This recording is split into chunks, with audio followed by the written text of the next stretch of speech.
Good morning, London. We are here in the sales frequency again. My name is Jesús Llamazares, and we have here as well as always Will. How are you, Will? Hi, yeah, very good. Thank you, Jesus. Very good. Enjoying this weather.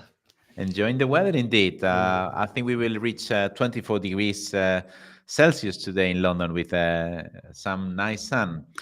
We have Santiago with us as well, but before I introduce to Santiago, I just wanted to welcome you back to the sales frequency where we tune into what's happening in the world and tune up how we sell.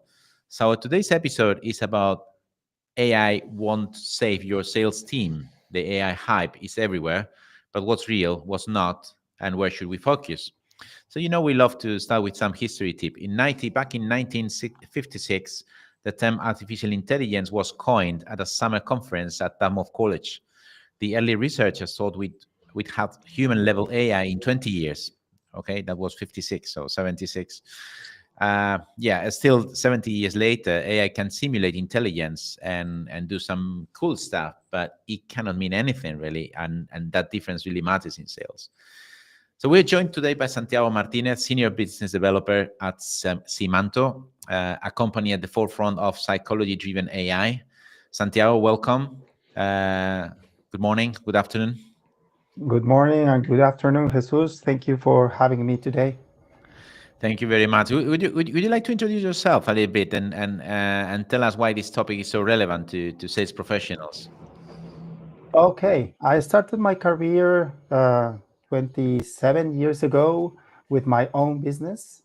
Quite weird because most people decided to start as an employee and then create a startup or something like that. I decided to do it backwards. My company is dedicated in Latin America to market research. And back in 2014, I was attending a conference, and the speaker told us to open the business that will broke your business. So that was inspiring. And I started to work with AI in 2016. First of all, with IBM Watson, creating my first API in 2016, and then working over improvements, etc. And 10 months ago, I decided to move to Spain. I am living in Madrid right now with nearly 40 degrees today. Quite different. Yeah. And I am working with Symanto, developing the Spain and Latin America markets. Very good. Symanto is a German company, right? So it's a German Spanish company. Yeah. Funded by an Englishman, expert in psychology and some police matters, I think, right? Like psychopath profiling. Yeah. And, it's an interesting journey. It's an interesting journey for Symanto. Okay. And then he realizes that this kind of patterns could be used in other topics, such as customers, such as sales, such as several things. Yeah, I think that's the thing. That's probably one of the key elements that we thought about asking you to join us, and thank you very much for that, because you're in the cornerstone of joining the humans with the AI and with the machine through this psychology, right? So you're looking into both worlds, and that's. Let's start at the macro level, Santiago. So you know that any kind of technology normally follows a high maturity curve, right? While AI is still in early stages, what are the AI ecosystems doing well right now? Because some things are not good yet. Some things are almost PhD level, some people say. So what are AI ecosystems doing well right now for sales teams and customer engagement? What do you think? I think two things. The first, I think AI is creating an environment where sales team can interact with potential customers that already receive information. So you can focus your efforts on qualified leads. So just imagine for a second that you have an AI agent that can receive calls or chats, receive maybe some first approaches from potential customers, and the AI is able to decide if from the psychology front, from the psychology layers, the person is ready to make a decision, the person is ready to take an action, or if it is just looking for information.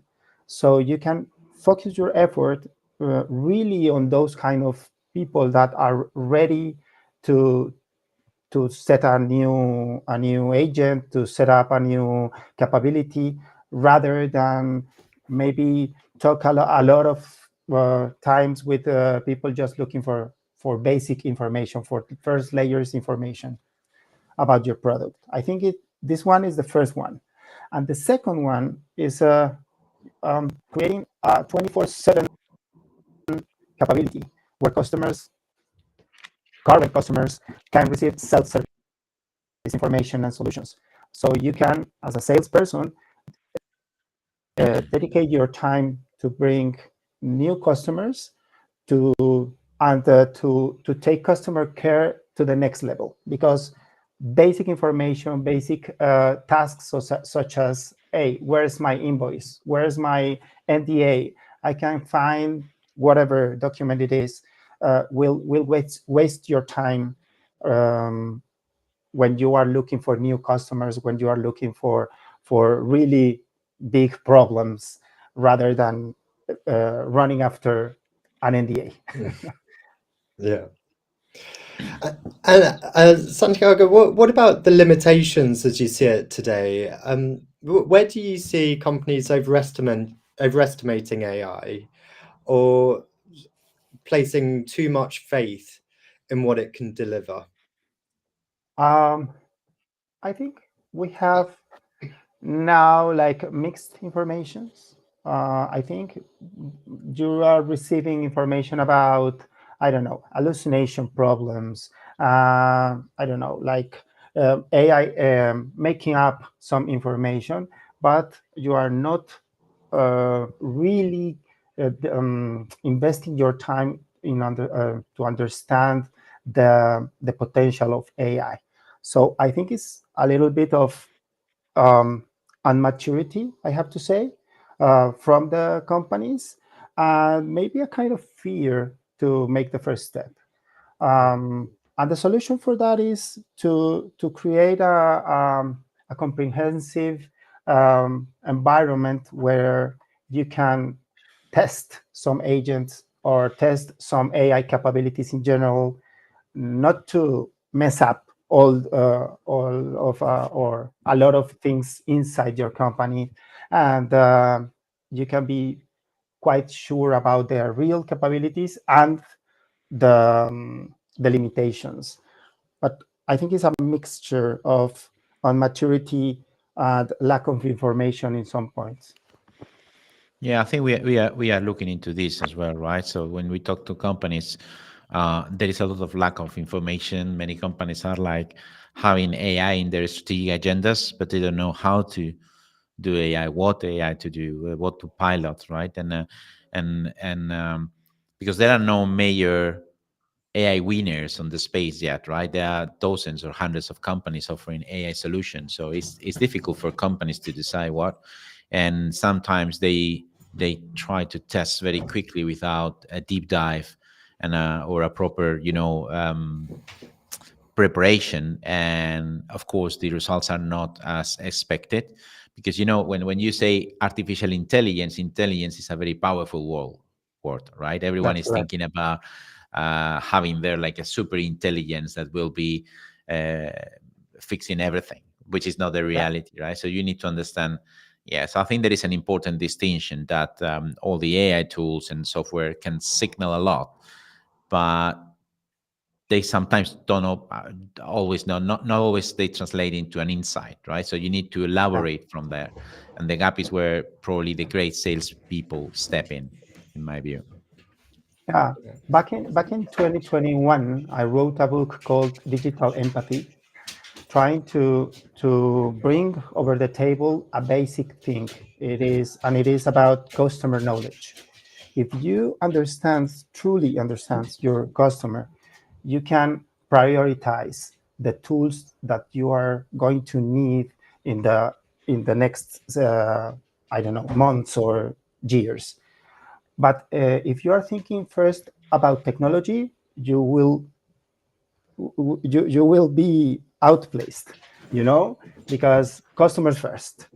If the customer will give you the pace, the cadence of how to implement technology, AI or anything else. And I think that's a mistake, a common mistake.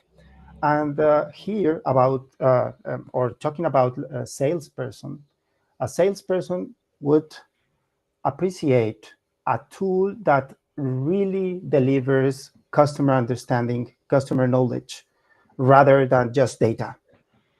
So if the AI technology, if the AI capability delivers you a couple of, a couple of powerful bullets prior to a sales meeting, to our intro call, you will value this kind of technology. So it is a matter to put humans first, understand the needs, and then the technology to support these needs. Yeah.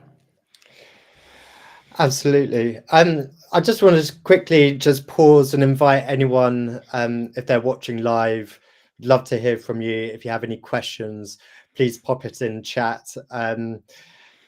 Especially if they're directed towards Santiago, that would be beneficial. Yeah. And we'll take some time in the final minutes to address any of the questions. So, Santiago, we're seeing AI tools being used in training. For example, AI coaching. We see AI being used in role plays, personalized learning pathways, etc., performance scoring, onboarding simulations, for example. In your view, are these building better salespeople, or is this just are these tools just really assessing capability and grading them faster? What's your thoughts on this? I think we have two scenarios here. You can create AI capabilities and AI technology to deliver regular information. I have to say, like normal educational programs. That's correct, and it is quite good to understand new topics or to refresh your knowledge about some specific topics. But in the other hand, you have the convenience tools. I have to say, for example, imagine for a minute that you have an AI agent that have the possibility to remind you how to manage sales objections just minutes before your next sales meeting. For example, you have a mobile phone. You can dial directly. Hey, I am starting a meeting with whatever. They normally complain about our prices and delivery time.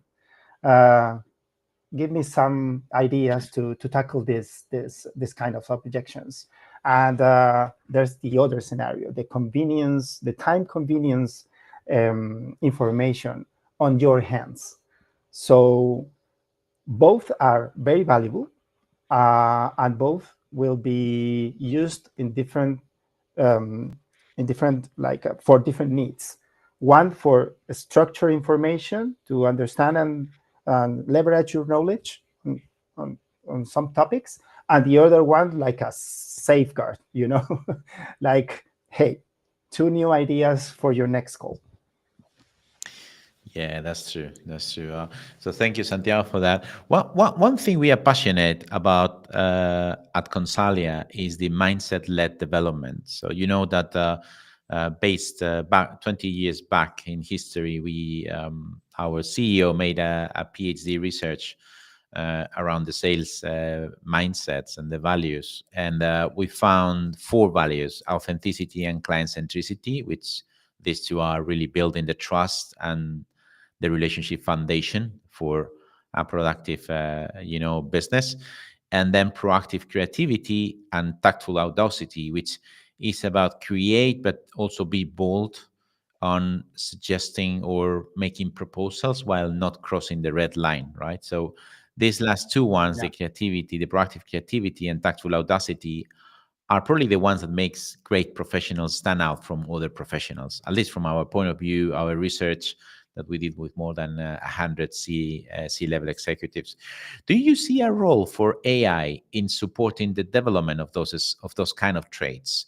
So, or are we still surface level? I mean, because at the end, AI sometimes is very data focused in the sense of helping to do research or coaching on some um, methodologies or processes or understanding better the customer. But do you see the role of AI in supporting the development of these mindsets? Or do you see a role on that?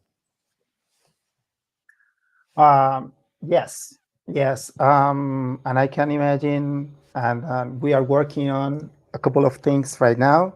Um, for example, outbound AI capabilities. If I am a salesperson and I receive a pop-up call regarding my or any soft skills that the company wants to leverage in my daily tasks, in my daily in my daily basis tasks. Maybe it's a way to pop up the creativity, because some powerful questions could be delivered, and AI can challenge today a salesperson or a regular person on some topics that I want to, as a company, that I want to improve in my team. So it is not completely right now. I think it is not completely deliberate. It is not completely. It is not yet complete as a solution, but it is a first layer, a very good first layer to create those kind of soft skills or to improve it. Client centricity, I think we are doing quite well with this kind of AI capabilities. And the emotional intelligence, as I said, the digital empathy, it is a soft skills, human-based soft skill. So the AI maybe is a challenger for those kind of soft skills, and maybe could be more picky or tricky in some kinds of questions, trying to push your boundaries and bring you new ways to answer difficult questions, objections, and such things. So your company is focused on psychology and how to use that on developing great AI solutions. I'm hearing you, and initially it looks to me like the first two mindsets, authenticity and client centricity, maybe is where AI may help with more proof points, data, understanding of the customer, etc. While potentially Yeah, on proactive creativity and tactful audacity, maybe the AI role is more like a kind of a coaching element. So without giving any that's response, correct. being like a coach that makes the right questions and challenge to the human to try to go beyond the point, right? So maybe that might Yeah. be the way you might embed the sales mindsets into AI and agentic AI. Yeah, I think that's the correct way to understand it right now. Adding maybe that AI can, I don't know how to say this, kind of prepare a field work or a field, a game field maybe is better, um, to create an environment where the salesperson is safe to prospect, to test, to other things that maybe in front of a human it is not like the best way to do it. This kind of anonymization that the whole technology delivers in some point. You you are feeling like anonymously driven working. Sorry, when you are tweeting or when you are chatting. So maybe this kind of safe environment can create a new way to improve your soft skills. I think that's a really interesting point. We talk a lot about psychological safety when we, deliver training programs for organizations, and quite often within that environment, you see the sort of sales behaviors that you want to see active in real life, and in how sales professionals engage with their clients. And I think that's one of the many challenges that organizations face, is how do you encourage behavioral change? And sometimes organizations face lots of headwinds to do with things like the culture of the organization, or how they sell different products or services, and trying new approaches can be seen kind of daunting, or taking a risk, feeling vulnerable, and all this kind of stuff. So what you've said really resonates. I just wonder if you could, how can AI be used to sort of enhance the sales behavior? I think you've touched on it in terms of creating a safe space. But beyond that, is there anything else that AI can be leveraged in order to kind of support behavioral change that organizations may want from their sales teams? Okay, at the end of the day, if you want a behavioral change, you have to change your daily rituals and habits. So if you have an AI tool that can receive this kind of testings, new ways to sell a product, and you receive unjudged feedback, you can create those kind of new behavior. Because if you are constantly and repeatedly creating the environment and testing the person inside this environment, they will embrace the new way to sell, because they repeated this several times in order to create a new ritual to sell some product or products or services.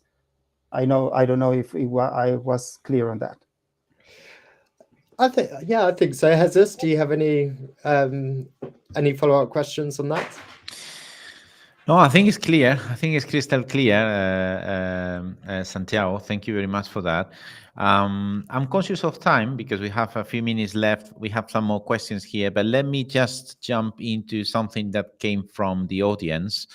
Thank you to James and Ian. They were talking about the use of Copilot to do market research, right? And their frustration about using Copilot with the market research, which we share with them, right? We've gone through this ourselves. So, Santiago, I think many people, many sales professionals are starting from the initial points, which is how we can use AI, or what's the best tool in AI to help me to work with a medium or large list of customers when you have, maybe a database of, 20, 50, 100, 2,000 customers, and you want to just update your CRM database or your information about the customers. What are the tools? And it looks like the teams are going into Copilot, which is their first thing, right? And they are not gathering great information. So I don't know if you have a position on this. I don't know if you want to take it, or I can help you, whatever. Now, first of all, I want to start the answer with taking care of IP and taking care of sensitive data. Good. Because if you are sharing with Copilot, ChatGPT, and such things, your potential clients or potential customer lists, and you are not in a pay environment, if you are not paying for it, you are in a risk, in a huge risk, first of all. Second of all, maybe every single AI tool can deliver great results when you prompt it well. And when you input, and when your input has a complete information around what do you want from the AI tool to do. I think it is a matter of understanding between humans and machines, but being careful around the data and for sure, first of all, sensitive data. I agree with you, Santiago. If I can add 2 cents, I think the generalistic solutions like ChatGPT or Perplexity, etc., are this generalistic, right? So connected to all the internet and all the databases. I believe there is another grade with GPTs. So some companies are building layers on top of that for specific features, like Symanto is doing with the the customer care and sales. But for research, I'm pretty sure there are some solutions, paid or unpaid, right, or free, that may connect to the right business data sources, etc. Because the important thing is, well, there is a safety and privacy, as you say, but I think what you are connected to, so you get as the result you get is as good as where you are connected to, right? If you're connected to great data coming from trusted sources, then probably your outcomes are much better, right? So I encourage Ian or James to look for them, or maybe write us separately to me or to Will, and we can help you to navigate with some solutions we've gone through to try to find through our own pain, right, and frustration. Santiago, for the leaders, I mean, I'm pretty sure many leaders are hearing us and are going to be hearing us and streaming later. They are pitched with AI solutions weekly, right, or daily. Everyone says they'll improve performance. How should leaders actually evaluate them, right? Because it's difficult to evaluate if to spend time to understand better the solution against the other 50 that are pitching in front of you, especially for large enterprises, that where everyone is trying to go there and pitch their own solution. How they should evaluate that? It's complicated because I am a fan to test directly. But when you have 50 different options, it's quite difficult. But maybe your team can decide the 3 finalists. Maybe it's a good way to do it. You can provide the correct statements, the correct variables to wipe out those that are not inside the company's strategy, or it is those that are not fit with some kind of compliance, and you can rely on the final 3 or final 5, and then you as a sales leader try to test at least 2 just to understand the output, because as a leader you will fail if you are not able to ask the correct questions to your team. So if you are like out of this kind of decision-making process, you won't be able to create good questions, and maybe you are going to expect something that is not possible with the tool your teams decide to. It is impossible to reach some information just because they they chose the incorrect platform, or the platform is not able to deliver such things or such information. So if you are going to lead your sales team, be aware of the real AI capabilities, and create this kind of safe environment for all to the learning process, because you are not like the expert, and your team neither. So it is a teamwork to leverage the knowledge and to improve the AI technology usage. Yeah, it looks like an important topic, no, Will? Absolutely. I think, focusing on the outcomes and what the I can deliver, and kind of cross-checking that with the correct answers through your team is really important.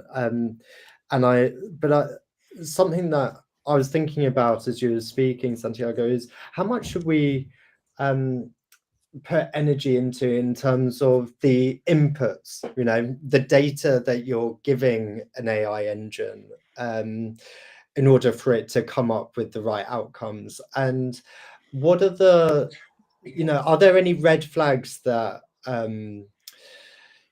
we should be conscious about when we're trying to evaluate various AI tools?